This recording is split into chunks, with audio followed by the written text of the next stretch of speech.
Hola, mi nombre es Vania Ponte Castillo y el día de hoy les voy a hablar de la anatomía y fisiología de la tiroides.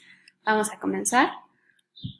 Este va a ser el orden que voy a seguir en la presentación. Voy a comenzar con embriología, un poco de anatomía, histología y fisiología. Aquí voy a hablar sobre el eje hipotálamo-hipófisis-tiroides, la síntesis y secreción de las hormonas tiroideas, los factores que pueden estimular o inhibir esta síntesis y secreción y las funciones fisiológicas de estas hormonas. Ok, entonces la tiroides tiene tres características que la hacen una glándula muy especial. La primera es que es la única glándula común en ambos sexos que se puede observar y palpar en el momento de la exploración. La segunda es que requiere de un oligoelemento esencial para la producción de su hormona. Y la tercera es su almacenamiento en un coloide proteico, del cual voy a hablar en la parte de histología.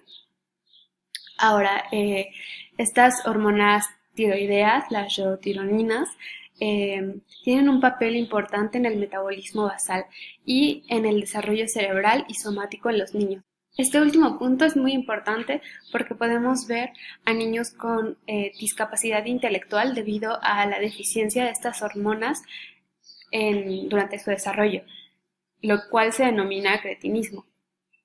Los mecanismos que regulan esta síntesis y secreción son muy sensibles a cambios mínimos en las concentraciones circulantes de estas hormonas. A manera de introducción, por ahora diremos que las funciones de las hormonas tiroideas están relacionadas con el crecimiento, la diferenciación, el desarrollo, el consumo de oxígeno, la termogénesis, el balance mineral y la síntesis y degradación de macronutrientes. Más adelante ahondaremos un poquito más. Ahora, ¿cuál es el origen de la tiroides? La tiroides se origina a partir de una evaginación del endodermo, la cual migra en sentido caudal, y el tallo primitivo que conecta al primordio con el suelo de la faringe se llama conducto tirogloso. La tiroides va a perder contacto con este conducto al final del segundo mes y las células de la parte distal de este conducto van a formar las células foliculares en la tiroides. Comienza a tener una forma lobulada y los lóbulos tienen contacto con la glándula ultimobraquial y a partir de esta se van a incorporar las células C o parafoliculares. Se puede encontrar tejido tiroideo ectópico desde la base de la lengua hasta la ubicación anatómica de la tiroides debido a esta migración, o también puede haber quistes debido a algún error con el conducto tirogloso. Ahora, ¿cómo está conformada la glándula tiroides? La describen como en forma de mariposa y, bueno, tiene dos lóbulos, uno izquierdo, uno derecho, unidos por un istmo. Cada lóbulo mide aproximadamente 4 centímetros de longitud y 2 a 2.5 de anchura y grosor. Mide normalmente de 15 a 20 gramos y está ubicada anterolateral a la tráquea. Los lóbulos llegan a tener contacto con el tercio inferior del cartílago tiroides y el istmo se encuentra por debajo del cartílago cricoides. Como límite inferior podremos establecer la escotadura esternal. Aproximadamente el 30% de la población tiene otro lóbulo, el lóbulo piramidal, que se encuentra superior. De hecho, uno de los esquemas pasados lo tenía. Y este puede ser más notorio en caso de que esta glándula tiroides crezca. A este estado en el que la glándula aumenta de tamaño se le llama bocio y en estos casos puede llegar a suponer un peso de varios cientos de gramos. Ahora, el aporte de sangre arterial es muy importante ya que recordamos que tiene una función sistémica, es decir, necesita estar muy bien irrigada Entonces, el aporte lo obtiene a través de las arterias tiroidea superior, que viene de la carótida externa, y de la arteria tiroidea inferior, que proviene de la subclavia. Aquí podemos observar la superior y la inferior. Ahora, en cuanto a la histología, ya mencionaba en la parte de embriología que tenemos dos tipos de células, las foliculares y las células C o parafoliculares. Las células C van a producir calcitonina para la homeostasis del calcio. Esto no entra dentro de nuestro tema, así que solo hablaré de las células foliculares. Estas se distribuyen en una sola capa, en una disposición circular, formando la unidad funcional de la tiroides, que es el folículo tiroideo. Mide entre 200 y 300 micrómetros y en la luz de este folículo se encuentra el coloide, que está constituido por la tiroglobulina, en la cual vamos a encontrar la T3 y T4. Ahora, la morfología de las células foliculares y, bueno, en general del folículo varía dependiendo del estado de la glándula, si ésta se encuentra activa o en reposo. Las células se observan como más columnares y el folículo con menos coloide, e incluso llegan a haber lagunas de resorción en caso de que la glándula se encuentre activa. Si la glándula está en reposo, las células que encontramos son más cuboidales o aplanadas, y hay una mayor cantidad de coloide, como se muestra en las imágenes. Ahora, en cuanto a la estructura de las hormonas tiroideas, tenemos la tetraiodotironina, que contiene 4 átomos de yodo. A partir de aquí vamos a tener, en este ejemplo, la triodotironina, en la cual se da una desyodinación en el ángulo externo, anillo, perdón, y tenemos otra hormona que es inactiva, que es la T3 reversa, en la cual la desyodinación se va a dar en el anillo interno. En cuanto a las proporciones, la glándula tiroides no produce T3 y T4 en las mismas proporciones. La T4 está presente en concentraciones más altas y es la única que procede únicamente de la secreción directa de la glándula tiroidea. La T3 se encuentra en menor cantidad, además de que el 80% se produce a partir de la monodesyodación 5' a partir de T4. En este esquema podemos ver que del total de hormonas tiroideas que salen de la tiroides, el 80%, aunque en algunos libros se describe una relación de 9-1, en este esquema tenemos el 80%, va a ser T4 y el 20% va a ser T3. Y de la T4, el 40% va a sufrir una deyodación y va a pasar a T3, que es la biológicamente activa, y el resto va a ser excretada. Ok, entonces tenemos factores que estimulan la liberación de la T3 y la T4, como son niveles bajos de T3, la TSH, el embarazo, esto lo vamos a ver más adelante en la parte de fisiología, y altos niveles de la globulina de unión a la tiroxina. Por otro lado, los factores que inhiben esta liberación son niveles bajos de yoduro, así como niveles altos. A esto se le conoce como efecto Wolff-Chaikoff. Está representado en esta imagen. Es de manera temporal. La tiroides va a disminuir la liberación de la T3 y la T4 por niveles altos de yoduro. Como ya lo mencioné, se reporta que arriba de 2 microgramos, y esto va a ser a través de que se suprime la expresión de la NADP oxidasa y los genes para NIS y la TPO. Esto lo vamos a ver más adelante, va a quedar más claro cuando veamos la fisiología. En la imagen B, cuando los niveles de yoduro bajan, la tiroides vuelve a la normalidad, vuelve a secretar las hormonas de manera normal. Esto se le conoce como escape. Y bueno, otros factores que inhiben esta liberación pueden ser algunos fármacos como el propiltiuracilo, el metimazol y también niveles bajos de la globulina de unión a tiroxina. Ahora ya pasamos a la parte de fisiología y vamos a comenzar explicando el eje hipotalámico hipoficiario tiroideo. Entonces, comenzamos en el hipotálamo.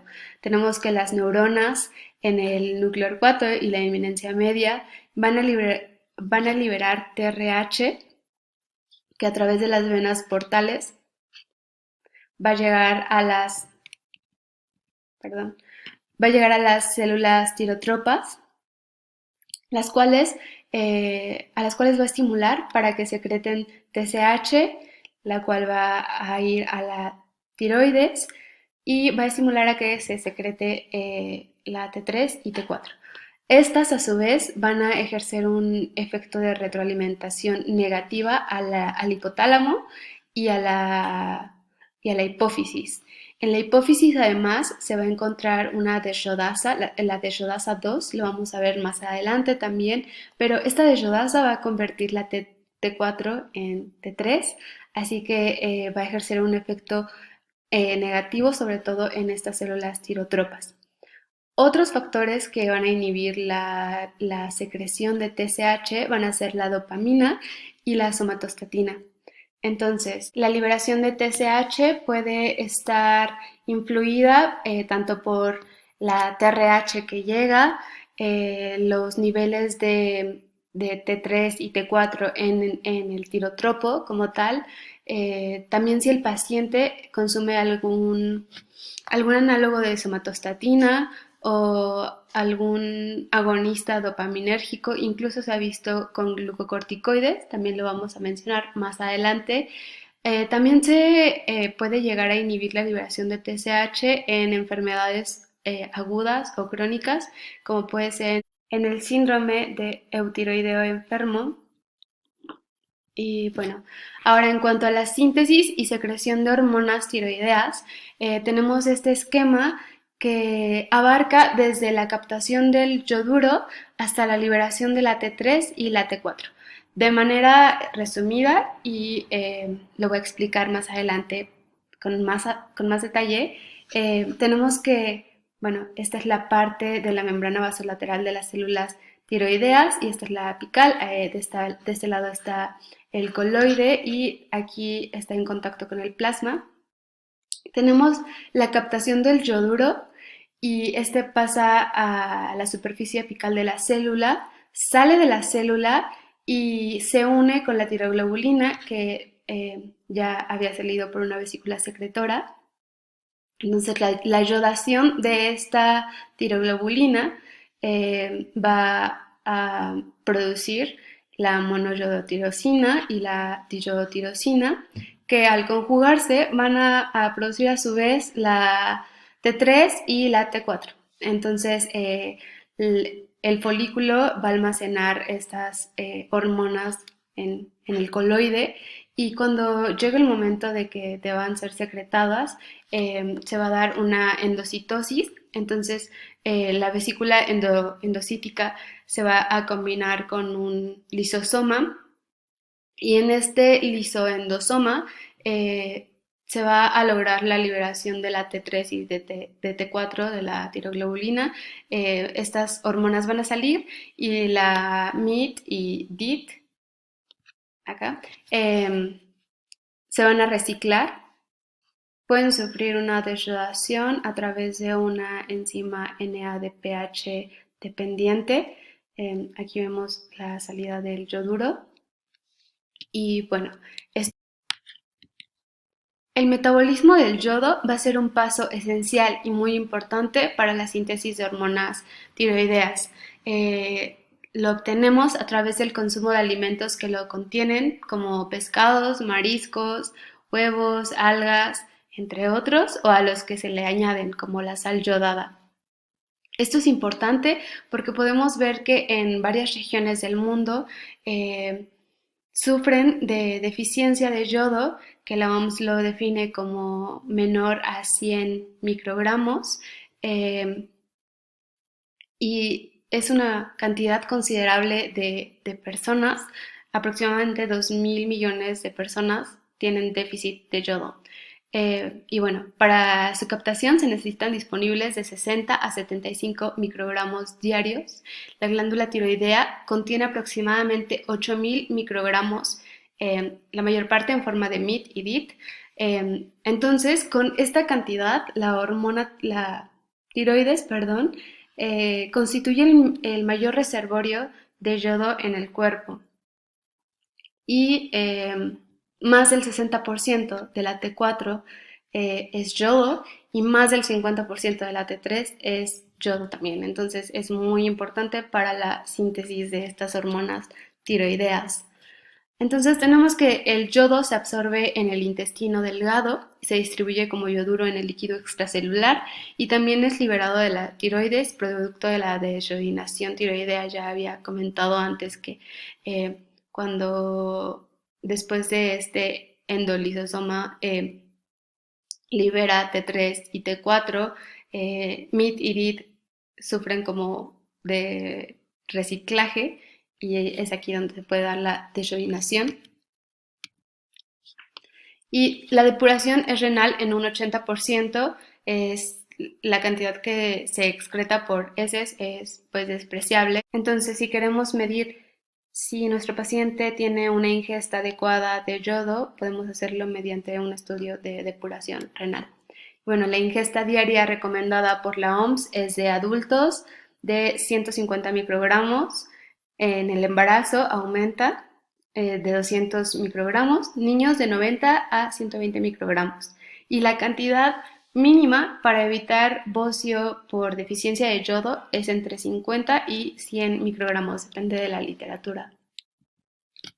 Ahora, ¿cómo entra el yodo a nuestra célula tiroidea? Si ya dije que la tiroides es un gran reservorio de yodo, no es como que entre por difusión, ¿no? Porque eh, el cociente entre la concentración de yodo entre la célula tiroidea y el plasma es aproximadamente 30. Entonces, se requiere de un transporte activo contra un gradiente químico eléctrico a través de un cotransportador 2-sodio-yoduro, conocido como NIS, en la membrana basolateral de la célula folicular tiroidea.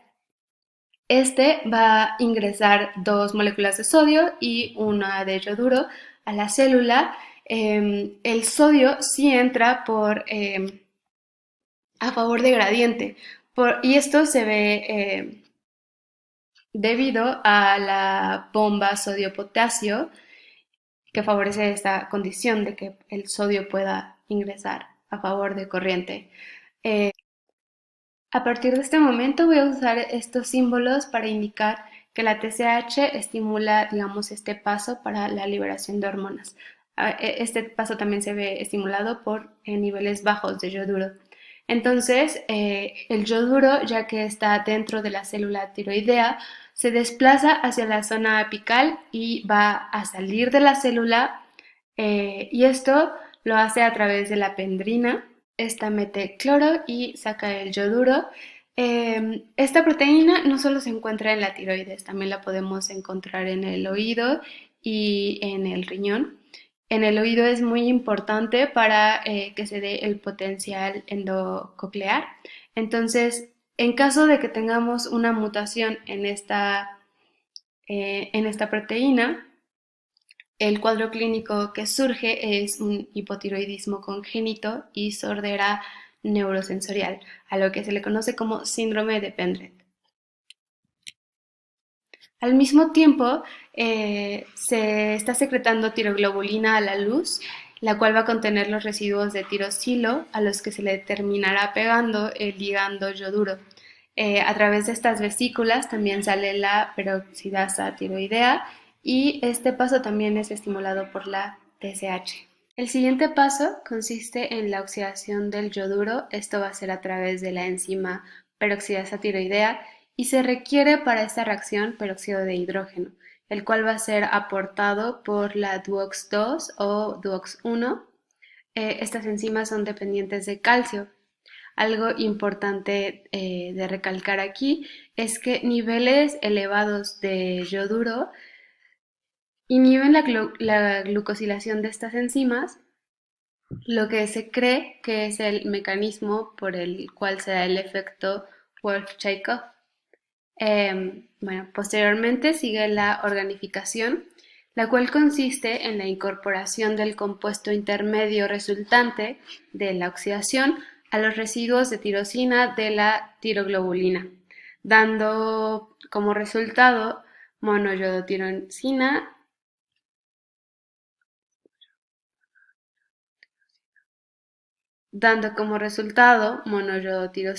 y diyodotirosina. Posteriormente va a seguir el acoplamiento de la MIT y la TIT. Estas se van a conjugar de tal forma que van a formar la T3 o T4. Digamos que se conjuga MIT y TIT, forman T3 o 2-DIT forman la tiroxina, T4. Ahora, en cuanto al almacenamiento, la tiroides se caracteriza por su gran reserva de hormonas y la baja velocidad de recambio hormonal, de 1% al día. Almacena 250 microgramos de T4 por gramo de peso húmedo, y si la tiroides pesa entre 15 y 20 gramos, aproximadamente se almacenan 5.000 microgramos, lo cual es suficiente para mantener un estado eutiroideo durante 50 días.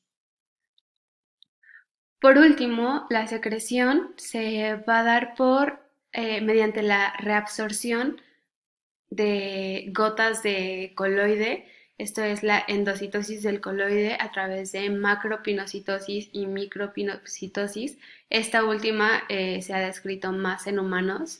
Las vesículas endocíticas se fusionan con lisosomas y se lleva a cabo la proteólisis mediante catepsina y tiolproteasas de tipo D. Y con esto se liberan yodotirosinas y la T3 y T4 son liberadas. Con esto pueden salir al líquido extracelular a través de difusión facilitada o mediante un canal que se ha estado estudiando, que es el MCT8. Y bueno, ya que terminamos de ver todos los pasos de síntesis y secreción de las hormonas tiroideas, pongo otro esquema a manera de resumen en el que podemos ver cómo entra el yoduro a través del NIS, se dirige hacia la zona apical de la célula, sale a través de la pendrina.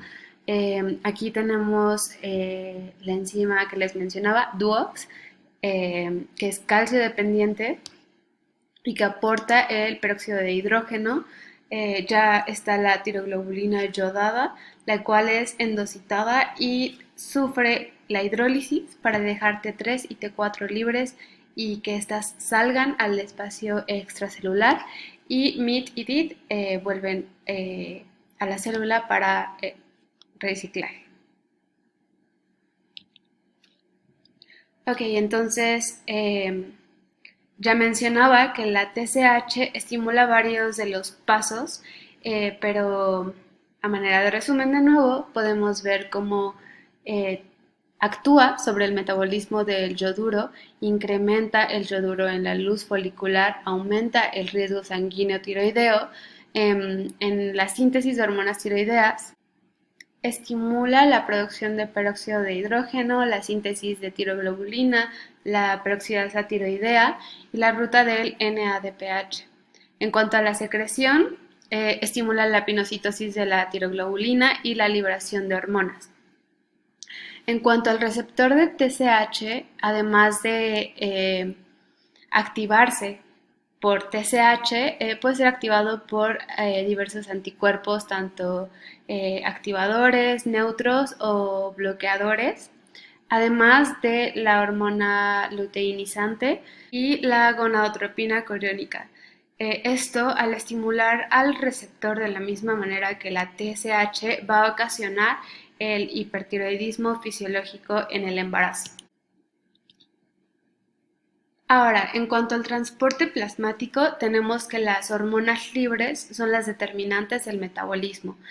Son aquellas que están disponibles en los tejidos para el transporte intracelular y retroalimentación con efectos metabólicos. Pero aquellas hormonas que están unidas a otras proteínas sirven tanto como de reservorio como para asegurar que esas hormonas lleguen a todas las regiones del cuerpo. Principalmente son tres: la globulina de unión a tiroxina, la transtirretina y la albúmina. Cada una de ellas tiene concentraciones plasmáticas, así como afinidades diferentes por cada hormona. Entonces vemos que la TBG tiene concentraciones plasmáticas más bajas de las tres. En cambio, la albúmina tiene concentraciones plasmáticas más altas. Sin embargo, las constantes de asociación indican que la afinidad hacia la albúmina, tanto de T4 como de T3, es muy baja comparada con la TBG. Además, vamos a tener condiciones clínicas que van a hacer que estas proteínas aumenten o disminuyan. Por ejemplo, en el hipotiroidismo, las tres aumentan, y en el hipertiroidismo, la globulina y la transtirretina disminuyen. En situaciones como la cirrosis y malnutrición, eh, las tres disminuyen, y los estrógenos aumentan de igual forma la TBG y la transtirretina, al contrario que los andrógenos, los cuales las disminuyen. Ahora, en cuanto a la desyodación de la yodotironina, esta se da por desyodasas, que son proteínas integrales de membrana. Son selenodesrodasas porque se cree que el seleno es el aceptor del yodo en estas reacciones. Son tres y se caracterizan por tener una localización, sustratos preferidos y respuestas al aumento de la T4 diferentes. En cuanto a la T1, eh, se va a encontrar en hígado, riñón, tiroides e hipófisis, aunque en la hipófisis se caracteriza más por tener la tipo 2. Esta se va a caracterizar por tener alta sensibilidad frente al propiltiuracilo y por tener una respuesta elevada al aumento de la T4. Su semivida es de 12 horas, al contrario que la tipo 2, la cual es de 4 horas aproximadamente.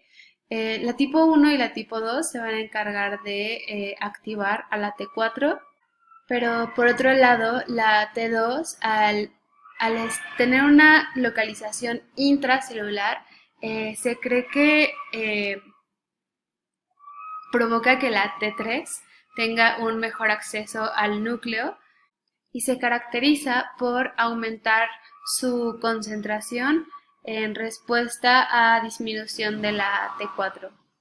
Por otro lado, la tipo 3 va a inactivar la T4 y la T3. Se encuentra en placenta, en el sistema nervioso central, en piel, y se ha encontrado en diversas neoplasias. La desyodación de las hormonas tiroideas puede ser inhibido o se puede disminuir por la amiodarona, las altas dosis de glucocorticoides y la deficiencia de selenio. Ahora, podemos comparar la T3 y la T4. La T4 tiene una mayor tasa de producción al día y obviamente una mayor concentración sérica total y libre. Sin embargo, la T3 tiene una mayor actividad metabólica relativa. Ahora, como mecanismo de acción, tenemos que el receptor de la hormona tiroidea se une al elemento de respuesta del DNA, que es este de acá, como heterodímero en asociación con el receptor X de retinoides, y alteran la transcripción de genes específicos. Entre la transcripción de estos genes están los de la bomba sodio-potasio, enzimas gluconeogénicas, enzimas respiratorias, cadenas pesadas de la miosina, receptores beta-adrenérgicos, entre otros. Entonces vemos que la T3 es la hormona que se termina uniendo al receptor de hormona tiroidea. Esta tiene entre 15 y 20 veces más afinidad por este receptor y estos receptores hay tipo alfa y beta. Del beta hay varias isoformas. El alfa está ubicado, por ejemplo, en el cerebro, el beta en el hígado. También se ha estudiado la acción no genómica de las hormonas tiroideas y se ha descubierto que también pueden unirse a las mitocondrias o a los microsomas y alterar la fosforilación oxidativa. Y por último, entre los efectos fisiológicos de las hormonas tiroideas, tenemos que aumentan la tasa metabólica basal al estimular ciclos anabólicos y catabólicos improductivos, contribuyendo al mayor gasto de oxígeno. Eh, por ejemplo, en los carbohidratos aumenta la gluconeogénesis, pero también la glucogenólisis, aunque de mayor medida la gluconeogénesis. En cuanto a las proteínas, hay proteólisis y aumento de la síntesis proteica, pero sobre todo hay proteólisis. En cuanto a los lípidos, hay lipólisis y lipogénesis, más dirigida a la lipólisis. Eh, Otro efecto es la termogénesis, el incremento en la expresión de adrenoreceptores beta. También aumenta la actividad de la bomba sodio-potasio y la expresión de formas específicas de la cadena pesada de la miosina, esto sobre todo en el corazón. Y bueno, estas son mis referencias. Utilicé algunos libros de endocrinología y algunos otros de fisiología. Sería todo por mi parte. Muchas gracias por su atención.